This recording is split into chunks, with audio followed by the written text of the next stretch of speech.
I heard it in business school was that being in business is just an excuse to be in relationships with people. Fast to tell bad news, slow to tell good news. Once everything's out in the open, you can work out a solution together and you're faster to find it. I just love networking. I love meeting people, right? I always tell people, any industry you're in, once you're in it, it's a small world. People know people, whether, if it's not, not directly, there's someone, mutual acquaintances. So that's what I love about business. I love getting to know people. I love just doing the thing, whatever industry that is, getting good at it and just making friends who eventually become peers and colleagues, right? Yeah. In the business. So we started, doing the whole flipping thing and then kind of started pivoting. I had a couple other co-owners at the beginning. Do you know the Rickies? Tyler, Ricky? Mm-hmm. Shout out to the Ricky boys. Yeah. So I'm trying to get Tyler to come on the show, actually. Yeah, he's in Thailand. I was going to say, he's out in like Southeast Asia. Yeah, so. living the life. I'm happy for him. So I met him in 2018, just, DMing on Instagram, became great friends. And then, I love business. I like, creating things. I like, just kind of forming my own path, right? Yeah, and a certain amount of that, because I get it, like as an agent and a property manager, like we experience that sort of same level where we have to build this trust and know that we are partnering and like we're all trying to achieve the same goal here. So I kind of understand the certain level of sort of skepticism and like I'm going to keep all the strategy on my side and I just need you for XYZ. Yeah. But it's like I feel like I run into a lot of out-of-state investors that they kind of speak out of both sides of their mouth in that, because like they'll, on the one hand, it's like they want to keep all their strategy cards like close to their chest and like not sort of be open-handed with that. But on the other hand, it's like, oh, I'm trying to build my team. I want you to be my guy. Like we have this like one-to-one relationship. It was like, well, if I can't see what you're doing behind your back, then I can't. Yeah. I can't really be the resource you want me to be. You gotta all have the same vision here. You can't leave anything out, just part of it. Yeah, that makes sense. I didn't know you got that sometimes. It's funny. I'm sure I'll get someone now that you mentioned it. I'll be like, oh, that's what he's talking about. Yeah, more so on I'd say the property management side than on agent. Like people want to talk strategy with you when it comes to like their property search. It's funny how like I think people like tend to see agents in that role. But with property managers, I think people view, at least it's been my experience, a lot of people view it as like, you're just here to provide a service.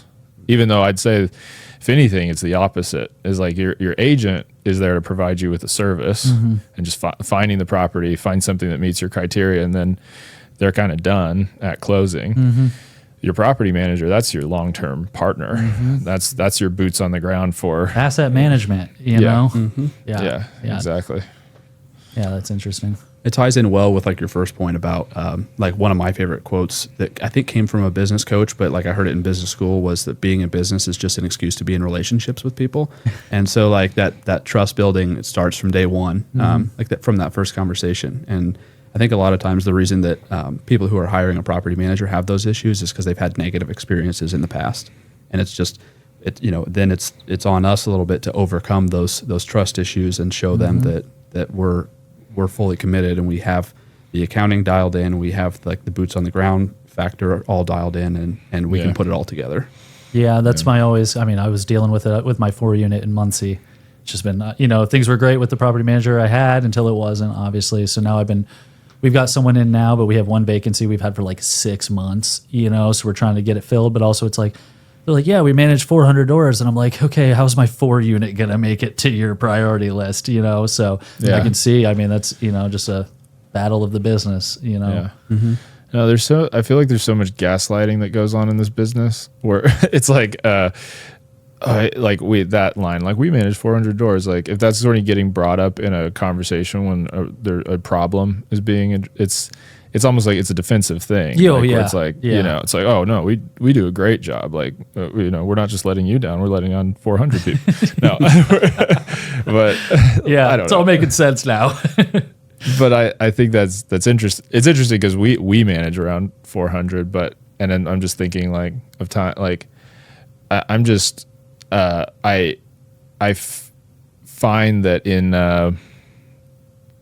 in those situations, like if you have a stagnant listing, it's like, this is where that partnership element comes in, where it's like, we have to be, we have 5 ops managers on our team.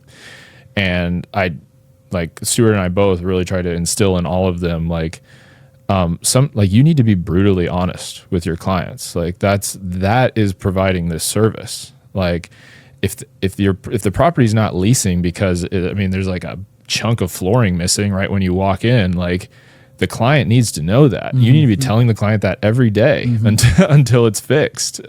Or if our price is just every person we're showing the property is like, oh, I'm going to lease the property down the road because, of XYZ reason, or like that it's just a better deal for me. Like everything comes down to communication. When it comes to leasing, it's like there might be some just simple things that need to be changed. And, and that's the thing, because if I'm a client in that situation, which I do have rental properties that Intrigue manages, and my first assumption, if my property manager is not communicating to me, hey, I need to either adjust the price or I need to, adjust something about the level of finish or make a repair. My assumption is they're just not doing their job. Like you're not syndicating the lease. You took bad photos. You don't have a good listing, something. You're not following up on inquiries.